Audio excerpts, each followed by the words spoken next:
Hi guys, good afternoon. This is teacher Maria Milagros, and I am recording the class that we saw a few hours ago for our Economics 1 subject, specifically the topic of this class, which was entrepreneurship and incentives. Remember that we discussed last week that the focus of this term was going to be on entrepreneurship, businesses. What is this term? What does it imply? What makes businessmen and entrepreneurs alike? What makes them different, etc. So we're going to start with this or these two fundamental concepts today. It's like our first glance at the content that we're going to see this term. And in order to start, we were debating over this question. If anyone remembered the story of the pilgrims, it's something that you study in social studies since you're like in first grade, second grade, and then up until last year, you were reviewing this in social studies. And it was funny because only like two people kind of remembered. One of you said they were immigrants, and that is correct. Another person kind of mixed this up with the first voyage of Christopher Columbus. They were heading towards the same continent, remember, but they are like 150 years apart, a bit less than that. But at least you remember that it involved some kind of traveling between Europe and America, and that they were immigrants. The pilgrims were the first group of like organized people that got to United States from England. America had already been discovered, but they were like those first settlers that weren't like the Spanish conquistadors that wanted to own the land. These were like, I just want a place to live, and we will see why. But we're going to exemplify these two concepts that we just said with the story of the pilgrims. Now, we reviewed this in class. What we have studied so far in elementary school is this side of the pilgrim story. Let me turn on my laser so you can stay with me. Okay, so we have a group of people who are English from England looking for religious freedom.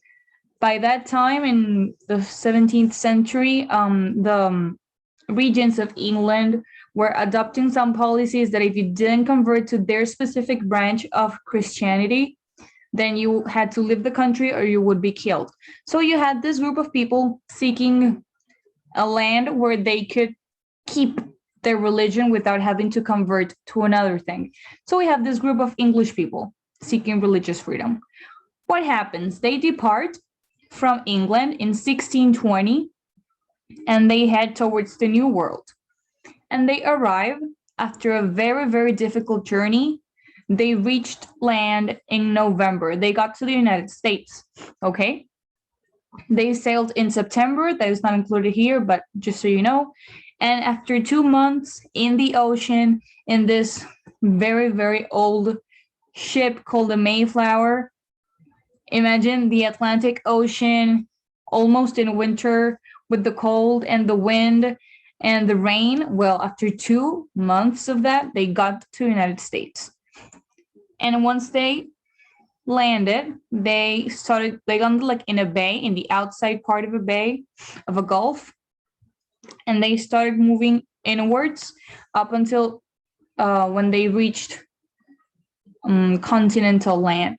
And they anchored in what is now Massachusetts, the state of Massachusetts. If you have ever been to Boston, for example, Boston is located in the state of Massachusetts.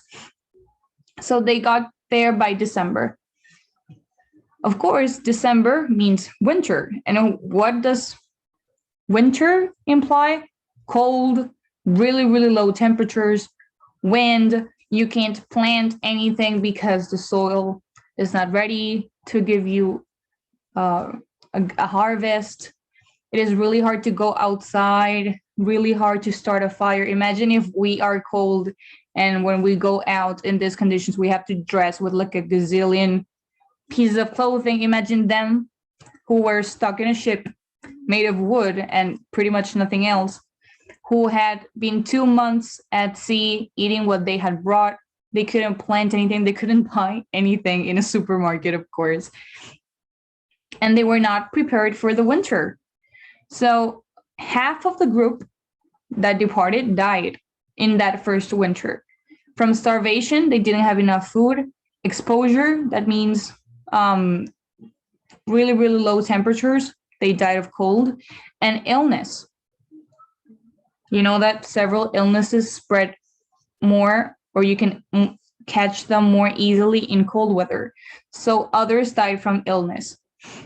So what happened? After that first winter, and after winter comes spring, in that spring in 1621,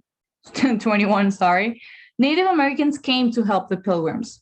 They saw this group, they were very concerned for their survival, and they went along with the chief of that group. They went to the Pilgrims to help them survive. And what did they do? They taught them. So the Pilgrims learned from Native Americans how to hunt, how to fish, how to cultivate in that land that was so different from the England that they knew. So once this learning took place, see, it's a warmer weather, they can go out, they can socialize too with these Native Americans. Then after this season passed, spring, and also summer, in summer is where the plants are already growing and stuff. When they got to the fall season, they had a very, very good harvest, and they survived that first year with the help of the Native Americans. So to give them a gesture of friendship, of thanks, we celebrate Thanksgiving. The first Thanksgiving was after this year, because the Pilgrims were so thankful towards the Native Americans that they created like a festival that lasted 3 days, and they invited them to celebrate the harvest. And that is what we still celebrate today, Thanksgiving. So this is what we study in social studies. This is what we have seen, what we know of the Pilgrims. But is this like the whole story behind the Pilgrims, or is there more? Well, you might be wondering, why am I hearing the story of the Pilgrims if this has nothing to do with the subject of economics? And in this other side of the story of the Pilgrims, we're going to see how it's related to our business. Then, what is like the whole truth or the rest of the story of the Pilgrims?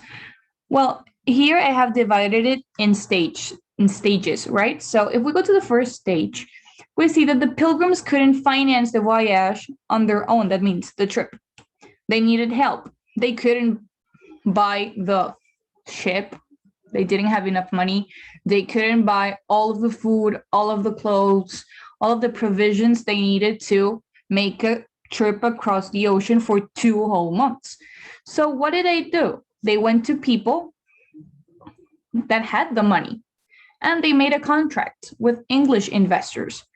So they said, okay, I will work the land in the new world. Once I get there, I will work the land, and I will send you back here to England a portion of what I make. That could be furs, that is the skin of the animals, crops, and other goods as a form of payment. So instead of money, I would give you back products. And they agreed. And this also caused that all profits, that means the income that you generate, would be held in common and divided evenly among the colonists. That means that we work together as a group, and if we make money, or if we have products due to the effort of everyone, then it's not personally owned. It's not like I, Maria Milagros, own 2 chickens. No. My chickens will be added to your chickens, and they belong to the community as a whole, and they are divided evenly among the colonists. So if we are 7 colonists and we have 14 apples, then it's 2 per colonist, and that's it. We cannot negotiate. It's the same thing for everyone. This was the contract, okay? So in stage 3, it's kind of like stage 2, a bit more explained. Why? Because all the land the pilgrims cleared, that means imagine that you have a field that you have never used to plant and you start working and you take out the weeds and you start plowing the road, like the little channels to plant the seeds, whatever.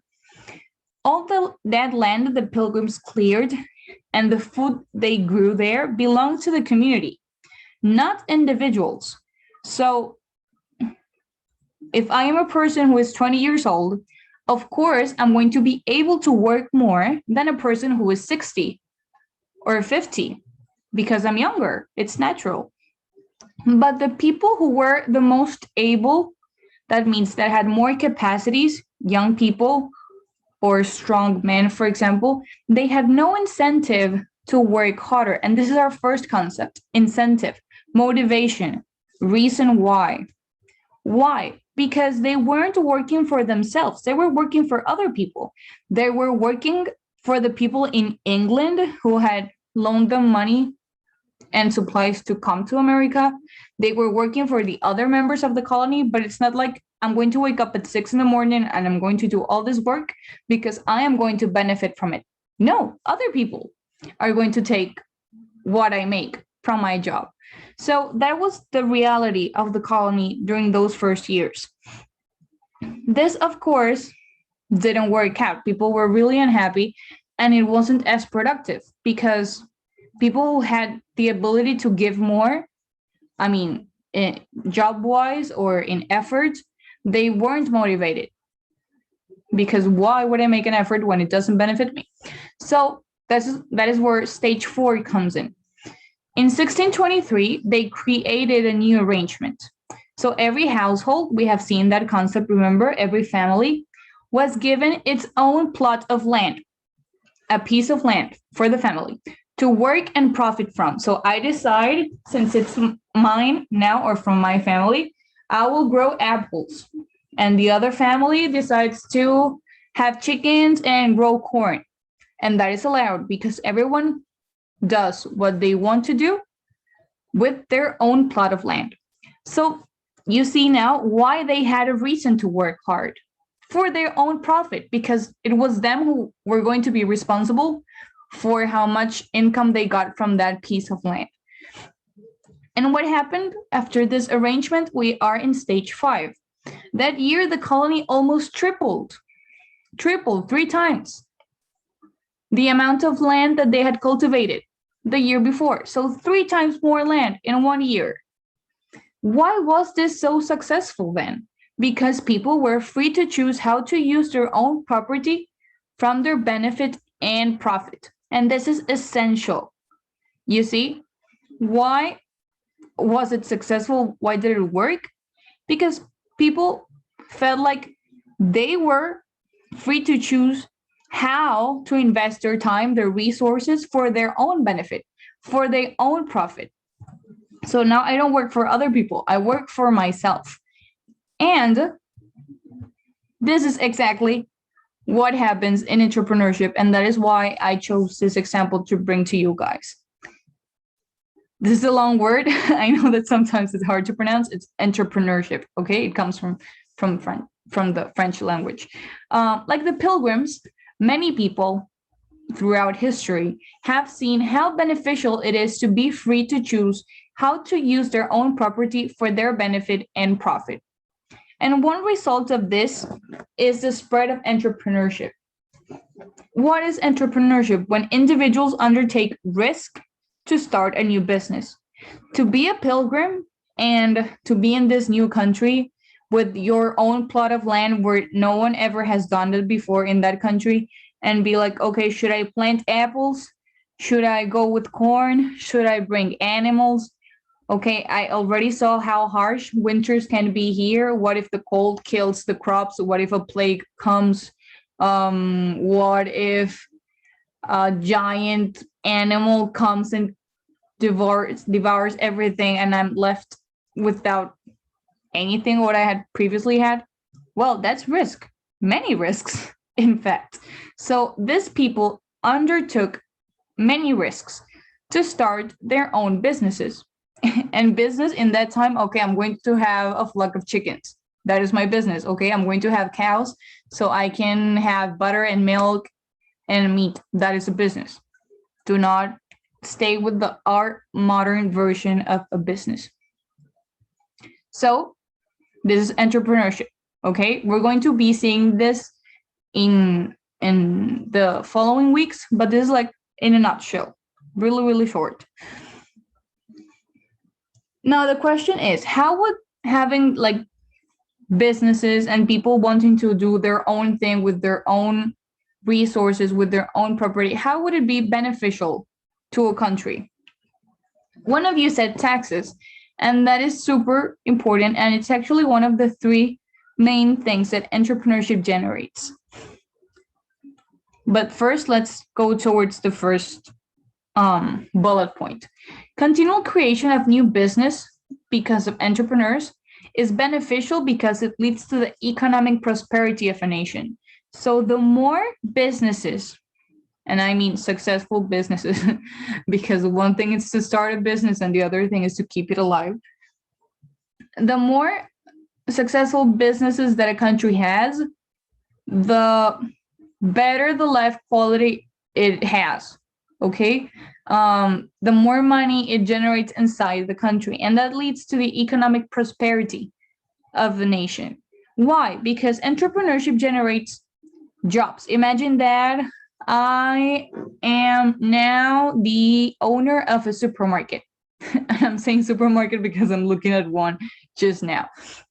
If I am the owner of that supermarket, I am creating one, jobs for the people who help me organize all the products in the shelves, jobs for the cashiers, jobs for the people that I hire to do certain tasks inside.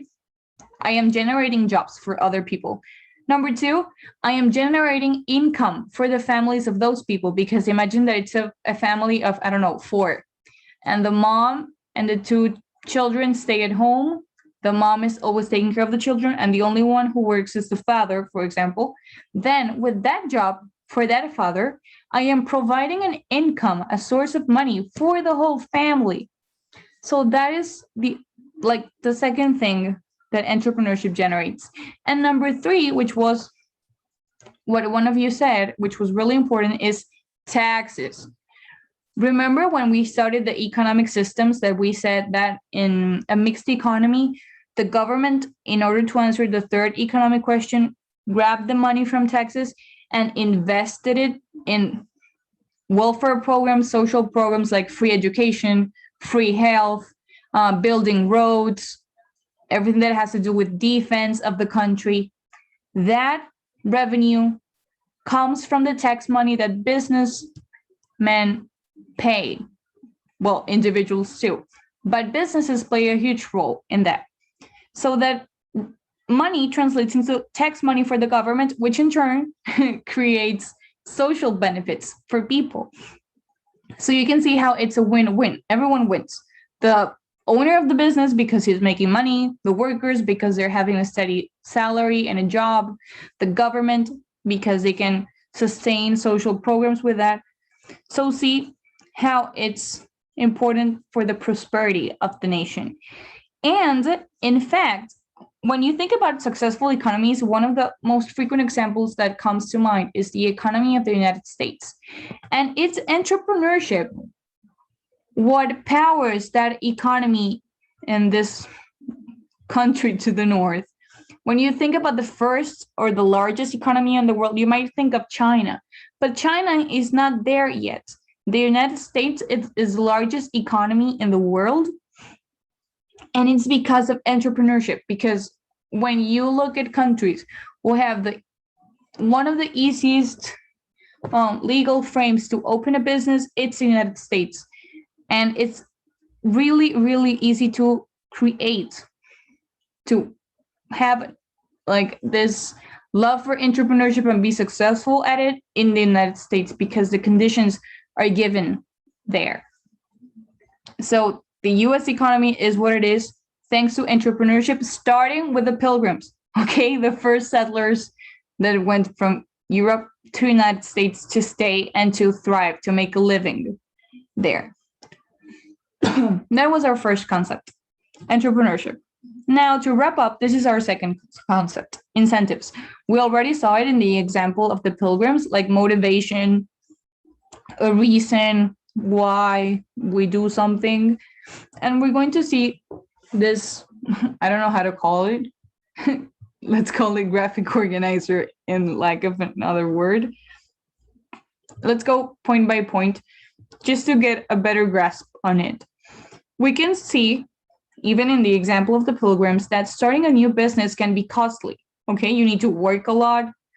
You can spend a lot of money on it. There is a high risk of failure, that, like in the example of the crops, like maybe a plague, maybe the weather, maybe it's the cold, whatever. There is a high risk of failure.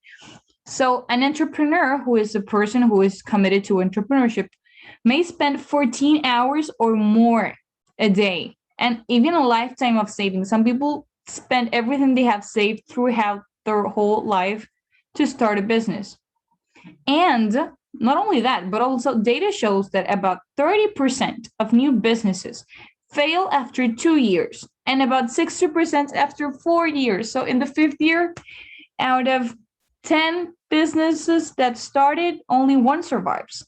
So having a business is not easy. Okay, but if it's so terrible, why would a person want to do that? Like, why would you get into that if it's so terrible? Well, there are many reasons. You can work for yourself and see that as a positive. Maybe you don't want to have a boss. You want to work by yourself, and that is great. Maybe you have always have a dream of owning a restaurant. I don't know, maybe you studied engineering, but your passion was really having your own restaurant. So that is fulfilling a lifelong dream. Or you could want to help others. Like, I want to provide jobs for other people. That could be an incentive for you, a reason why. But the biggest motivator of all can be the chance to make a good profit. Like, you wouldn't get involved in an initiative that will cause you to lose money, right? You want at least to get what you invested back and get like a steady flow of money from that opportunity that was there. So profit, again, remember the pilgrims, they work harder because they were working for themselves and to make money, like their own money. So the biggest motivator can be the chance to make a good profit. Don't forget that. So today we've seen the two basic concepts, that we will be working with during this term, which is entrepreneurship and incentives. What to do? There's no homework, woo, this week. And as classwork, please copy the following in your notebook. Make a summary of the pilgrim's whole story, both the traditional story we study in social studies and the economic aspect of it. And please also copy slides 6 through 9 in your notebook. And this has been it. I hope you have enjoyed this. If you still have any question, any doubt, or a comment, please send me an email. You know that I always reply via academia. Love you all. See you next week. Take care. Bye-bye.